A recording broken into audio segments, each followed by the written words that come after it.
à tous, bonjour à toutes, bienvenue pour ce talk Nathan Compétences Professionnelles. Je suis ravie de vous retrouver pour ce nouveau talk. Aujourd'hui, on accueille la GMF, on va parler de sensibilisation au 10. J'ai le plaisir de recevoir Florent Assier, vous êtes chef de projet marketing acquisition client au sein de la direction marketing et communication de la GMF, et Florence Cargonou, vous êtes chef de marché enseignement également au sein de la direction marketing et communication de la GMF. Bienvenue à vous. Est-ce que vous pouvez nous présenter en quelques mots la GMF? GMF, c'est une garantie, une mutuelle d'assurance, donc la garantie mutuelle des fonctionnaires. Et elle fait partie du groupe Covea et c'est une mutuelle qui couvre un peu tous les risques tous les risques et tous les projets de vie que peuvent avoir des personnes. Donc ça peut être l'assurance auto, habitation, mais également la protection corporelle, et ça passe par une protection juridique, et ça peut aller également sur des projets d'épargne ou de prévoyance. Et la particularité de GMF, c'est que c'est une mutuelle et une assurance affinitaire, c'est-à-dire qu'elle va protéger les agents du service public. Voilà, d'où en fait tous les travaux que l'on fait notamment avec Nathan. Et la sensibilisation aux troubles 10 pour les enseignants. Exactement. On va en reparler, mais c'est vrai que la GMF et les enseignants, c'est un peu une histoire d'amour.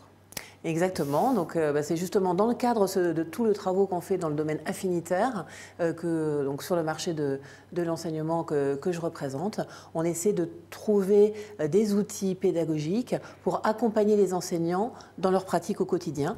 Et bien pour cela, on a réfléchi à différents sujets, et ça fait des années qu'on travaille sur les 10. On avait déjà fait un premier outil via le fonds d'entraide, etc., une petite BD sur les 10, et on a eu une remontée en fait d'informations des enseignants lorsqu'on a été les voir. Ils nous ont fait remonter le besoin en fait d'avoir un outil qui soit pratique, qui soit clé en main, et c'était un petit peu la commande sur le travail qu'on a fait à Nathan pour être au plus près des demandes des enseignants. Vous parlez de ce rapport de proximité avec les enseignants, d'aller les rencontrer vraiment sur le terrain. Ça fait partie de vos valeurs aussi à la GMF en tant que chef de marché enseignement, justement? Voilà, tout à fait. Donc, en tant que chef de marché, on va dans les salons, on va discuter avec les enseignants pour les écouter, pour justement pouvoir ensuite leur proposer des outils qui soient le mieux adaptés à leurs préoccupations du moment, à l'actualité aussi, tout en faisant quand même attention de ne pas trop rentrer dans les sujets polémiques et d'actualité, mais bien rester dans notre rôle d'assureur, puisqu'il faut qu'on soit légitime en tant qu'assureur. Il y a aussi cette vision qu'il faut avoir nécessairement, en quoi on est légitime, et un assureur fait de la prévention. Et on a jugé que, par exemple, sur le sujet des 10, qui était une vraie préoccupation des enseignants, eh bien, ça rentrait dans le cadre de la prévention que pouvait faire un assureur. Et d'ailleurs, la GMF est engagée au service de la transmission des savoirs, et notamment pour favoriser l'égalité des chances. Est-ce que vous pouvez m'en dire un petit peu plus? Oui, donc effectivement, GMF est très engagée sur un certain nombre de sujets. Elle a 3 axes RSE principaux. Le développement durable, là, qui est un peu moins d'actualité. Et il y a 2 autres axes qui sont effectivement la transmission des savoirs. Et pour cela, nous avons des partenaires institutionnels comme le Clémy, comme Canopé, qui sont très connus dans le milieu de l'enseignement et qui vont permettre, on va financer un certain nombre de supports physiques ou digitaux qui vont permettre aux enseignants de transmettre le savoir et eux-mêmes de se former en fait, via des webinaires, via des formations. Donc ça, c'est sur l'axe transmission des savoirs. Et sur l'égalité des chances, GMF également très engagé sur différents projets. En ce qui concerne l'enseignement, par exemple sur les 10, mais plus globalement, on travaille par exemple, vous savez que GMF est partenaire du rugby, et on va travailler sur l'accessibilité des parcs nationaux, des matchs dans leur ensemble pour les personnes à mobilité réduite. On a un partenaire aussi très important qui est l'UNAPI, donc sur un autre type de handicap, où on va travailler aussi pour faciliter justement la vie de ces personnes-là. Et toujours en lien avec le rugby par exemple, on a fait un livret FALC facile à lire et à comprendre, destiné donc aux personnes de l'UNAPI sur le rugby, pour qu'ils puissent eux-mêmes suivre maintenant les matchs de façon claire. On va parler des troubles 10, mais la réussite scolaire pour tous. Et ça, c'est aussi une de vos valeurs fortes chez la GMF. Parce que qui dit trouble 10 dit aussi difficulté parfois d'insertion au système d'enseignement scolaire. On verra, il y a de la prévention dès la maternelle, grâce au projet qu'on a pu mener ensemble, puis à l'élémentaire, pour pouvoir identifier ces troubles. La réussite scolaire pour tous, comme mantra. Oui, tout à fait. En fait, c'est vraiment quelque chose qui nous tient à cœur. On travaille avec Florent, côté marketing, vraiment sur des outils pédagogiques qui vont aller sur tous les niveaux, de la maternelle au lycée, en passant par le lycée pro.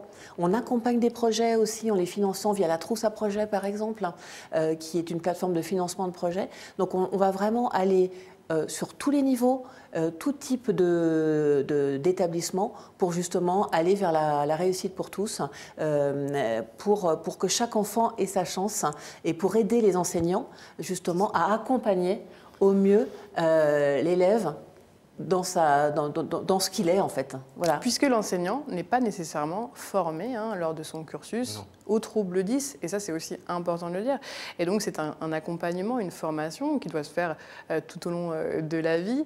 Vous y contribuez, vous détectez avec les enseignants justement qu'il y a ce besoin de sensibilisation au trouble 10. Quels sont les principaux retours que les enseignants justement vous font à ce sujet ? Alors, j'allais dire, quand tu évoquais le sujet, Florence, c'était en fait accompagner les enseignants aussi sur le côté pratique de leur quotidien, parce que les troubles 10, c'est vrai qu'on en entend parler maintenant. Est-ce que c'est un sujet qui revient fréquemment et est-ce que c'est intégré dans un cursus précis? Pas forcément. L'idée, c'était vraiment de leur donner des outils clés en main, en fait. Arriver avec et le support qui les intéresse, c'est-à-dire ça peut être du support papier s'ils ont envie, si c'est plus facile d'interagir avec la classe ou si c'est plus facile pour eux de porter le sujet, mais également des supports qui sont numériques. Et donc là, de coupler un peu les deux et de leur donner un outil clé en main donc pour lequel ils n'ont pas besoin d'une certaine préparation, pas besoin d'un travail de recherche, puisque Nathan était là pour faire le travail, pas à leur place, mais du moins leur mâcher le travail, puisqu'après l'application quand même, c'est eux qui le font et la détection, c'est vraiment eux qui sont aux premières loges. Mais c'était vraiment leur donner un moyen tout de suite d'agir avec quelque chose qu'ils peuvent mettre en place rapidement et qui sensibilise et qui leur donne les clés pour détecter, mais également derrière non pas d'être les personnes qui vont diagnostiquer le 10, mais par contre être des acteurs d'une alerte sur peut-être potentiellement un trouble 10 derrière, et derrière mettre en relation, dans un premier temps, alerter les parents et puis les mettre en relation avec des professionnels éventuellement, ou du moins donner les premières pistes auprès de l'entourage de ces enfants. Et des facilitateurs auprès des parents, c'est ce que vous disiez Florent, justement, puisque les parents ne sont pas nécessairement aussi armés, si je puis dire, face à ces différents troubles. Est-ce que vous pouvez un peu nous parler de ces différents troubles? Est-ce qu'on peut en évoquer quelques-uns ensemble? C'est vrai qu'ils ne sont pas tous connus. Non, voilà. Le TDAH, on en parle de plus en plus. Oui, voilà, tout à fait, c'est le trouble de l'attention. On connaît aussi beaucoup la dyslexie. Ce qui était, je pense, le premier trouble qui a été connu, qui a été médiatisé, en tout cas, on est plus à l'aise avec ce trouble-là. Mais il y a aussi la dyspraxie. Par exemple, donc OVA est partenaire du Cartable Fantastique qui travaille sur la dyspraxie justement, qui est un trouble lié au mouvement. Il y a la dysorthographie, voilà, un certain nombre de troubles cognitifs qu'il faut identifier. Et en tout cas, voilà, notre outil, il va servir à tout le dossier qu'on nous a en fait avec Nathan, voilà, pour donner les clés à l'enseignant. On peut se dire, tiens, il y a peut-être quand même quelque chose qui est à creuser là. L'élève que j'ai en face de moi ne réagit pas tout à fait comme les autres ou comme j'attendrais qu'il réagisse. Voilà, peut-être que je peux m'alerter. C'est vraiment un faisceau d'indices qui va dire là, je m'alerte et j'aiguille vers le bon professionnel. Et pouvoir relayer peut-être au sein de l'équipe pédagogique aussi bien sûr, oui. de l'école, qu'elle soit maternelle, primaire. Est-ce que vous avez l'impression, d'après les retours des enseignants, que ces troubles sont identifiés tardivement ?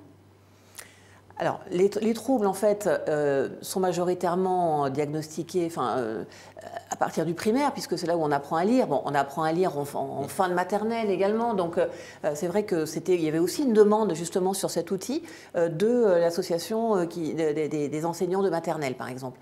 Donc, pas en petite section, bien sûr, mais plutôt en grande section, où là où on commence à lire en primaire.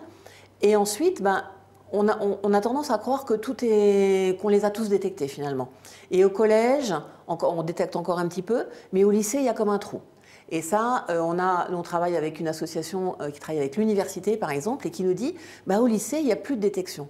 Or, encore la semaine dernière, j'ai discuté avec des enseignants qui disent, en fait, à tout moment, il y a des troubles qui peuvent, soit les parents sont dans le déni, donc ils n'ont pas voulu le gérer, soit l'enfant a réussi à le cacher, ou on ne s'en est pas rendu compte tout simplement. Donc à tous les âges, on peut détecter. En revanche, c'est vrai que c'est au niveau du primaire que la détection se fait de façon majoritaire. Et pour bien évoluer dans sa vie, c'est important de comprendre aussi pour pouvoir s'épanouir en tant qu'enfant puis en tant qu'adulte, puisque ce sont des troubles qui vont bien évidemment suivre toute notre vie. Lorsqu'on démarre ce projet avec Nathan et Léa, vous aviez un réel besoin d'allier le fond et la forme. C'est pour ça qu'on a travaillé ensemble. Comment se passe un peu le projet, le groupe de travail? Comment on avance sur ce projet ensemble? C'est une bonne question. Et en fait, quand je repense aux différentes étapes qui se sont produites, et puis les échanges qu'on a eus avec Nathan, en fait, ça se passe. J'ai des difficultés à dire finalement quelles sont les étapes, parce que c'est fluide en fait. Ça a été fluide du début jusqu'à la fin. Il y avait, comme le disait Florence, il y avait vraiment un besoin chez nous, déjà un travail qui avait été fait. Il y avait côté Nathan aussi cette thématique qui était importante pour eux. Et en fait, c'est comme une rencontre. En fait, on ne sait pas pourquoi ça se passe et ça se fait de manière assez fluide. Donc en fait, quand on a travaillé, on était plutôt raccord sur ce qu'on voulait faire et derrière avec des objectifs, comme on vient de l'expliquer, sur quelque chose de pratico-pratique, parce que la théorie c'est bien, mais quand on est dans une classe, il faut quand même agir.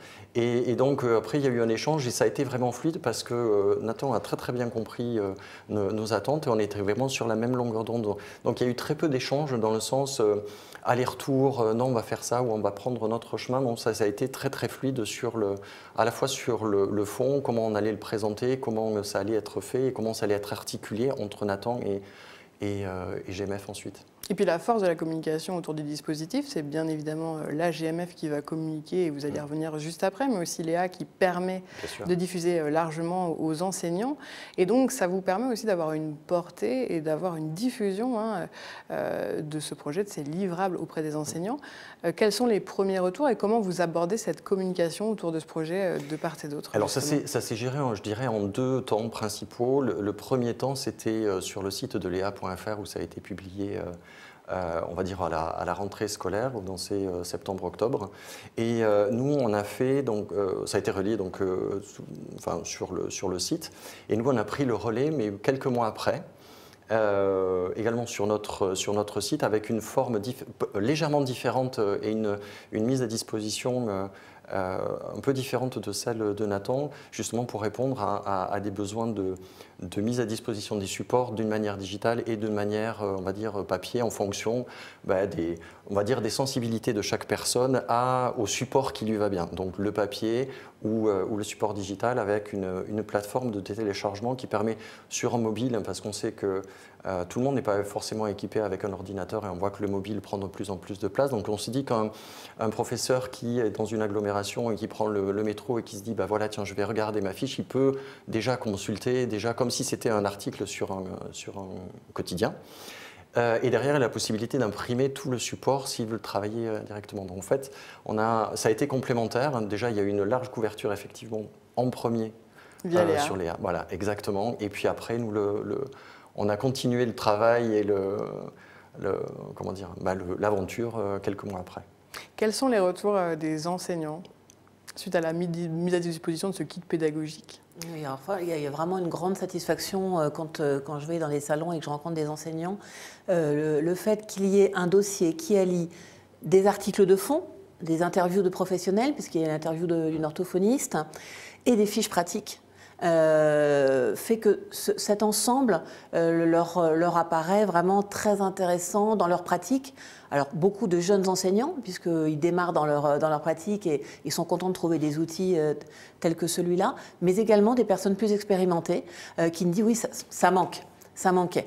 Donc, pourtant, il y a quand même sans doute beaucoup de littérature sur les 10, mais là, vraiment, c'est sans prétention, c'est un outil qui est pas, c'est pas une encyclopédie sur les troubles 10, loin de là, mais au contraire. C'est très pratique. C'est très pratique. C'est justement des fiches pratiques. Voilà, on verra quelques images, mais c'est vrai que c'est très pratique et ça permet tout de suite de mettre le doigt sur du comportemental, et donc de se réapproprier, de pouvoir échanger, d'ouvrir un dialogue avec le parent, avec l'équipe pédagogique, de pouvoir se questionner en tant qu'enseignant justement sur potentiellement de la détection, même si comme on l'a dit, il y a des professionnels qui s'en occupent après.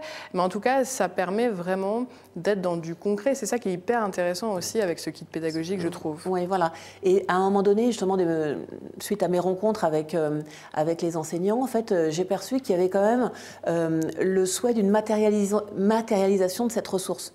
Donc, comme le disait Florent, ils avaient la possibilité, une fois sur le site, de l'imprimer, mais ça a été pensé quand même de manière digitale. Et en fait, donc moi, j'ai fait une extraction. Finalement, j'ai imprimé une fiche pratique. Enfin, j'ai fait imprimer une fiche pratique avec un QR code qui ramenait vers l'intégralité du dossier. Parce que finalement, ça me permettait et à moi d'en parler dans des salons, et moi j'étais plus à l'aise finalement de parler avec ce support-là, en disant bien qu'il y avait quand même l'exhaustivité du dossier sur le site gmf.fr, mais également ça permet à tout notre réseau, justement partout en France, de toutes les agences GMF et des personnes qui travaillent qui vont voir les enseignants aussi dans les rectorats, dans les académies et dans les salles de classe, d'arriver aussi avec cette ressource et de pouvoir en parler. C'est toujours plus facile quand on a quelque chose sous les yeux, un exemple à montrer. Voilà un exemple de fiche pratique que l'on fait, donc je l'ai fait sur la dyslexie. Un exemple, et il y a plein d'autres fiches pratiques sur les autres troubles dont on parlait tout à l'heure. Une certaine satisfaction, si je puis dire, sur ce projet co-réalisé avec Léa et Nathan? Ah oui, oui, oui. Ben, on est au début de l'aventure aussi parce que c'est ce qu'on voulait, c'est vraiment inscrire cette expérience dans une aventure qui dure en fait, parce qu'on a eu de très très bons retours puisqu'on avait fait un emailing auprès d'établissements, auprès de chefs d'établissement. Et il y a eu un taux d'ouverture des emails assez important, il y a un taux de personnes qui ont cliqué pour aller voir les ressources. Et on sait que ce n'est que le début, parce que derrière, une fois que un collègue trouve que c'est sympa, il va en parler à son collègue, etc. Et donc ça fait boule de neige, et on sait que ce qu'on a mis en place, ce n'est pas juste une expérience à un moment donné.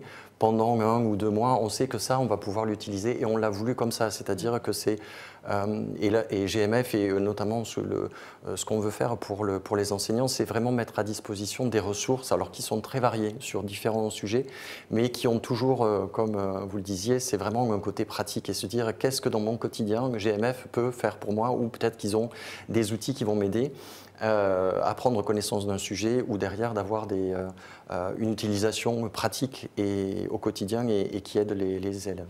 Et avec une vocation durable, et c'est le plus important, c'est de pérenniser et de continuer à sensibiliser et d'accompagner les enseignants. Merci à vous deux d'avoir été avec nous aujourd'hui pour le talk. Merci de l'invitation. Oui. Avec grand plaisir. J'espère qu'on aura l'occasion de tisser de nouveaux liens sur de nouveaux sujets. On vous remercie à tous et à toutes d'avoir été avec nous aujourd'hui pour le talk Nathan Compétences Professionnelles. On se retrouve vite pour un nouveau talk. On vous souhaite une belle fin de journée. Au revoir.